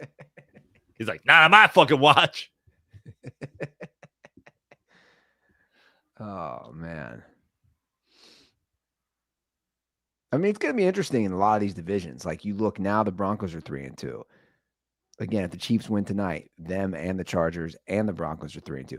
The Raiders are a dumpster fire. Geno Smith is terrible. Yeah. This year. Terrible. That was always a weird, reckless play. The like paying Geno Smith. Like I didn't mind it as a stopgap in Seattle, but like now you need like a new coach, Tom Brady ownership, and you're trotting out Geno Smith as your quarterback. Guys, where's Jameis? You guys could have Jameis for a first rounder right now if you want him. Can we get a Justin Wood update? I did not hear a peep from him yesterday. He texted me about how everybody is just an Ohio State fan now. That's hilarious. He's just an Ohio State fan now. Huh? Yeah. He invited me to meet him for a beer on Friday night, which I should have done. Here's a fun story. I went and did the West Side Comedy Theater on Friday, and after the show, Justin's like, I'm on Wilshire drinking. And I was like, oh, I have two options here. I can go up PCH, which I prefer. I like driving PCH home. Or especially like driving it down, and the sun's still out. But PCH home, or I shoot up Wilshire, have a couple beers with Justin, take the 405 to the 101. I was like, I got to get up tomorrow. I got to go down to San Diego for a show. I got stuff to do. I'm gonna go home. So I go PCH. I got to Point Magoo and sat in my car for 2 hours, Andy. Dead stop, 2 hours. 2 drunk driver head-on collision, fatality. When you're up there ain't nowhere to go. No. You can turn around and go back and then loop around. But they kept telling me it's going to clear soon. 2 hours later, it was finally clear. I could have had an hour and a half of beers with Justin and still made it home earlier than I did if I had gone on PCH. Mark Sanchez is just terrorizing the world. Mark Sanchez. He needs to be stopped, bro. Unbelievable. So here's a question for you. We were debating. I was debating this with my brother and a buddy this morning. Burrow's contract is through 2029. Does he finish that? Oh, what's the other option? Retires? Does he go? Do we have an Andrew Luck situation? Do we have a Carson Palmer? Do we have a hybrid? So I'm basically saying that's 4 more seasons after this year. Does trading him straight up for Baker Mayfield count? If only the Bengals were so lucky. Yeah, he finishes it. I'm gonna say no. Wow. Well, the other thing is, here's a better question for you.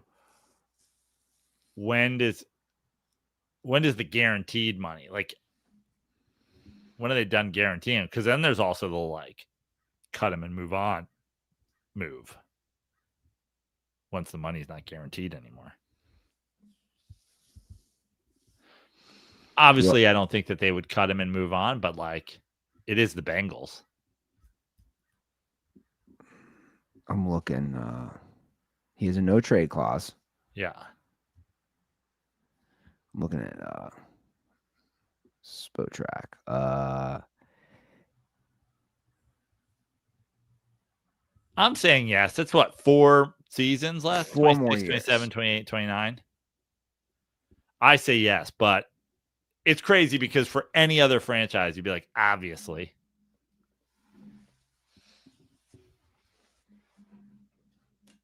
who's out of the league first, Daniel Jones or Joe Burrow? That's a good question.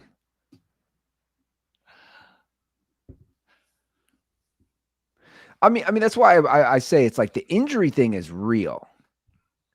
We've talked Well, about also it. just the money these days. It's so crazy, like how much money these guys make. Like Joe Burrow retires right now. He's retiring with like 10 times Carson Palmer's net worth. Yeah, agreed. My brother just texted me as we were speaking. I mean, these guys are a clip. It just says the Bengals should trade for Jameis for Rich Eisen. I mean, it's an awful take. You got a quarterback who's thrown 8 interceptions in 4 games. Yeah, but what this that's what Jameis is going to do. But what this proposition asks you is, what if it was 9? I mean, look, by the way, I'm just going to say this. I don't have any problems with Rich Eisen. It's just a terrible take. I haven't watched the video. Again, I just saw the text. But it's like, dude, you covered the NFL for this many years, and you think the Bengals offense, which fucking sucks. You know why? Because they can't run the ball. So it doesn't matter if it's, I don't care who's in there. If you can't run the ball. A lot of people are down on Jake Browning, and how can you not be? He's played as bad as any quarterback has in the league. But I've also been like, cool. Joe Burrow isn't playing because they don't protect him. Exactly. And Jake Browning is a backup who comes in and is also not getting protected. And so I'm not saying that just because you're not protected should you throw 3 picks a game, but we have to consider the context. Now, obviously, the Bengals talk is because I'm sure it's insane to me. Yeah, because now, all right, let's put it into a little bit of perspective. So the only reason that you would consider having Jameis is like what you said. Who's winning this division? They already have 2 wins, and their defense is terrible. So why not just go full on? Like, we're embracing the interceptions. We're embracing we can't run the ball. Bring in a guy who at least is a dynamic player. He's dynamic in his offensive prowess. He's also dynamic in how many interceptions he can throw. And you just lean in entirely and go, we want 30 touchdown, 30 interception Jameis.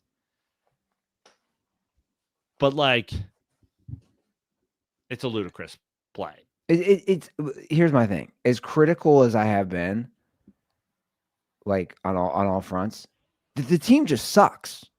You know what I'm saying? Like it doesn't matter. Like I said, I don't care. Like, this is what I'll say to anybody who's a Bengals fan. This is where they're delusional. I don't care if Joe Burrow has played the last 3 games. You lose all 3 of them. All 3 of them. Sorry, guys. All 3 of them. The Bengals have the worst point differential in the entire NFL. Yeah. So like, so instead of losing by 3 or 4 touchdowns, you're only losing by 1. You're still 0-3, dude. You're still 0-3 those last 3 games with Joe Burrow.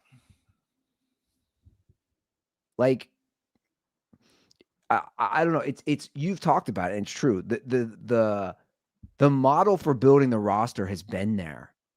And what happened is it's all finally just caught up with them now. Starting last year, right? When you go 9-8 with those kind of offensive numbers, it's like it's all caught up. They fucking suck. Do you know who's the early line right now? The early line. This is now back-to-back weeks for the Bengals. The Bengals are the biggest underdogs again next week.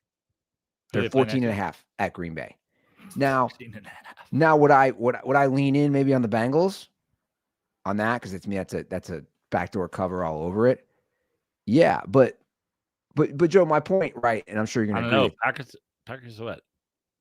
Packers had a bye this week. Yeah, they had a bye. I'll let that line come down. Yeah, I would let it come down. But my point is, it's not a coincidence that the back-to-back weeks they've been the biggest underdogs. Like Vegas is saying they suck.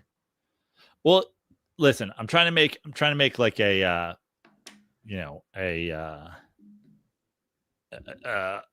my brain's fucking fried right now. But like, I'm trying to make a,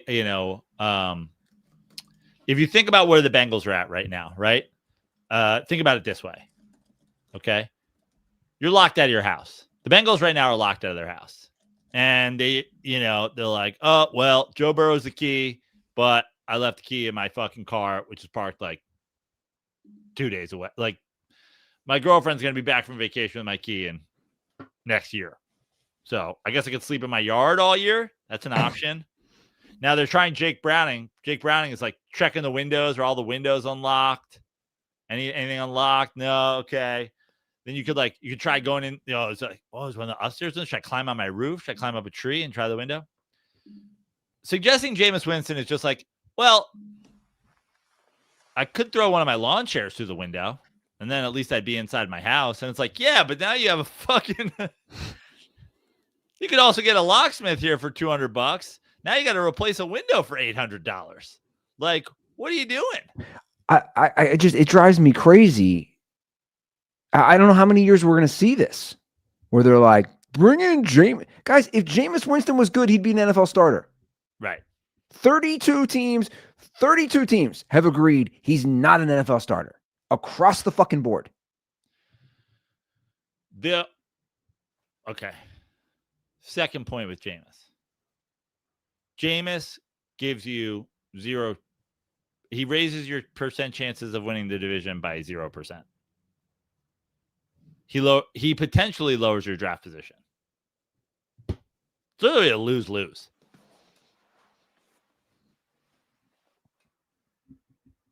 Oh, we might like sneak a couple wins because like our defense sucks, but we play some shootouts. Is he still QB3 for the Giants? Yeah. Why is nobody talking about that? He's not even the backup. He's the third string. Yeah. A lot of people are talking about it in New York, and I'll be honest. By the way, it's fine. You can like, and I'll be honest. The conversation around Brian Daboll. Here's the anger with Daboll. People were like, we don't mind that Russell Wilson started the season, and we don't mind that we went to Jackson Dart when we did. But why was Russell Wilson named the starter before he showed up in pads? Brian Daboll's questionable coaching includes handing the keys over to Russell Wilson sight unseen after you've already signed Jameis Winston, why did you do that then? Let him cook, baby.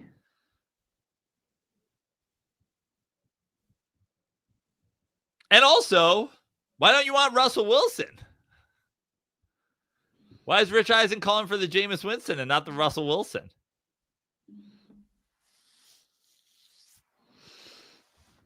Because everybody loves Jameis, and oh, he's so funny. Oh my God, look at this peach. I'm walking across the street. I'm in a city street. Look at this. Crosswalks. I'm in Cincinnati. Guess what they do? They put chili on their spaghetti and cheese. It's called a three-way. You know what I'm talking about? Three-ways. He's such a fucking idiot. I put crab legs on top of my Uber driver when I sexually assault both of them. That's what I call a three-way. Let's go. Can you imagine Jameis and the Bengals? Yeah, you know what I can imagine?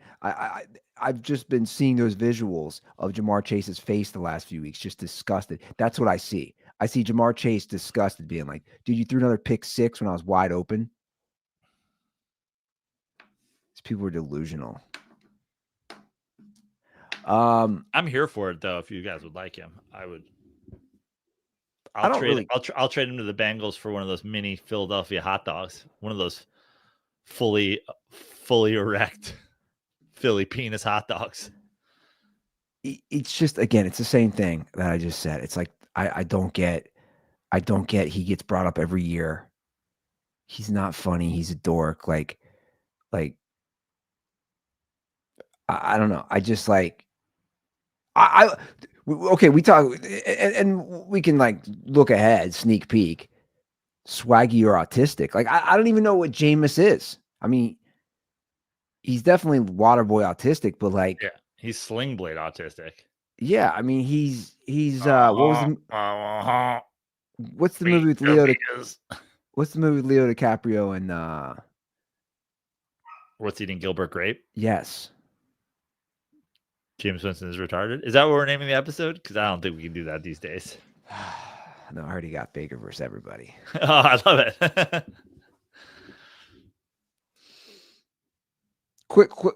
A few quick bites.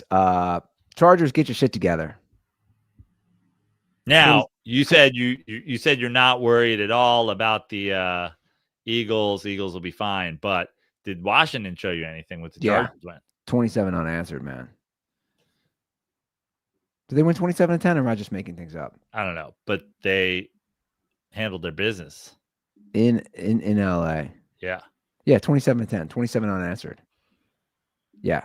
Good game for Washington. Good game for Jaden Daniels to be back. Same for the Pats. That was a fun game to watch last night. Again, Mike Vrabel, sound football. Patriots, they're going to be a tough team. I like Drake May a lot. Drake May, the Josh Allen light. He's definitely on my swaggy side. Wow. I'm putting them swaggy. Bruiser's like, also this vanilla ice cream cone, swaggy. Well, I don't know where to put him. He's not autistic, is he? Oh, I don't know, but it's a spectrum. Again, it's a spectrum.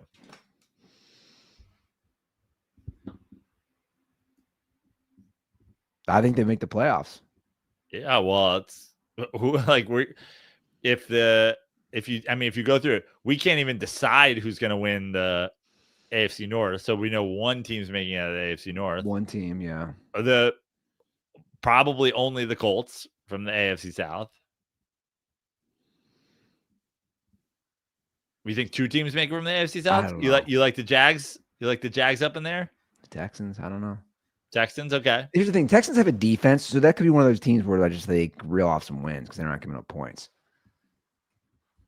I mean, obviously the West is the most competitive division right now. Right, but the West you got, but it basically you'd still have they got 3 in last year. Right.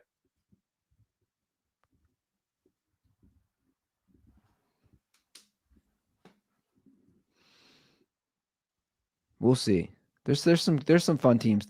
I like the surprise teams. We got some nice surprise teams like the Colts, Patriots. We'll see.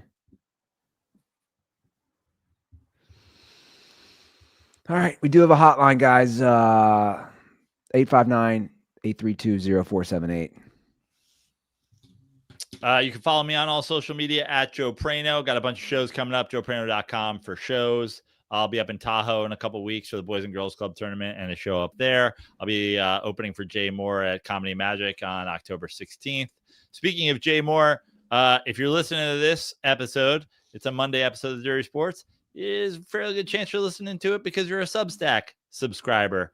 Jay's on Substack now. He's putting out a mini episode every week, and I think I'll be featured on those a lot. We just put out the first mini episode. That was out yesterday. Fresh sneak peek of the Joe List episode is out today. So if you're on Substack, follow me on Substack, follow Jay on Substack. You don't have to pay, subscribe, but maybe you like it, and then maybe you decide you want to. So follow me on all social media and on Substack, and come see a show. Cool. I got a new podcast dropping with Isla this week too. It's called Coochies and Penises. So Coochies and Hooves and Mouths. Sounds like a Cardi B song. Coochie, hoof, and mouth disease. Her man fucking had a game yesterday, huh? Yeah. Revenge game there for Stephon Diggs. Yeah. Why does he hate Josh Allen so much? I don't know. I'm assuming every receiver hates every quarterback that isn't like, that's my guy. Here's the thing. Joe Burrow's receivers definitely don't hate him. He's like, pay all my boys. And they're like, so they can play with Jake Browning. Yeah. Ain't that the truth? All right, guys, that's the show. Thanks for listening. Thanks for watching. We'll see you guys on Friday. Have a great week. And as always, stay dirty.